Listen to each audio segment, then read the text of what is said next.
உடம்பின் பந்தனத்திலிருந்து விடுபடுறதும் ரொம்ப, ரொம்ப, ரொம்ப, ரொம்ப, ரொம்ப கஷ்டமாயிடும்ன்றார் கடைசியில. எப்படி மற்ற ம். பந்தனத்த ஈஸியா விட்டீங்களோ, அதே மாதிரி இதையும் ஈஸியா விடுங்கன்றார். நீங்க கஷ்டப்பட்டு ம். விடணும்னு நெனச்சா முடியாது. அத எப்படி தூக்கி கடாசிட்டு வந்தீங்க அன்புனால, இதையும் அப்படி தூக்கி கடாசிடுங்கன்றார். அதுக்கு தான் ம். சொர்க்கத்திலேயே வாழ சொல்றார். அங்க இருக்கு என்னுடைய குடும்பம், இங்க கிடையாது. எத்தன தடவ உங்களுடைய மைண்ட் அங்க போய்க்கிட்டே இருக்குதோ, அந்த அளவுக்கு இதுலருந்து வெளில வந்துருவீங்க. சோ அதுக்காக தான் சொர்க்கத்தை பற்றி ம். சொல்லிட்டு இருக்கிறாரு பாபா. அடுத்தது பரந்தாமத்தை பற்றியும். ஏன்னா கடைசி டெஸ்ட் பேப்பரு, கடைசி எண்ணம் தான்.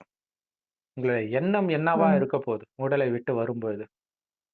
ஐயோ! ஆமா. மனைவிய விட்டுட்டேனே, குழந்தைய விட்டுட்டேனே, சொத்து இங்க இருக்கிறத இத சொல்லாம விட்டுட்டேனே, முடிஞ்சு போச்சு. அதனால தான் இப்பயே ஆமா. இறந்தா மாரி நெனச்சு அப்பப்ப கணக்க முடிச்சுட சொல்றாரு. இப்ப நான் இறந்தாலும் எந்த எண்ணமும் வரக்கூடாது. ம். அப்படி இருக்க சொல்றாரு.